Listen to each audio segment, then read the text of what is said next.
remaja Perak yang kita akan adakan. Bukannya gemuruh. Terima kasih Datuk Seri kerana sama-sama menyempurnakan gimmick pelajaran. Hari ini kita ada program anak angkat pengguna siswa. Kata Datuk Kamudin tadi, kita nak anak-anak kita yang ada ilmu dan kemahiran ini akan membantu.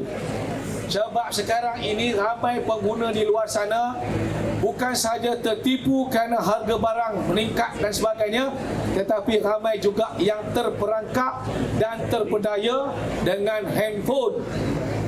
Buka-buka saya tengok dalam Telegram saya ni ada berpuluh-puluh skim investment.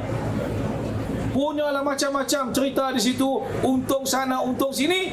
Esok keluar surat khabar, ada seorang bekas guru yang dapat diduiti 500,000 hangwih dalam tempoh 5 saat sebab dia tertipu dan terpedaya.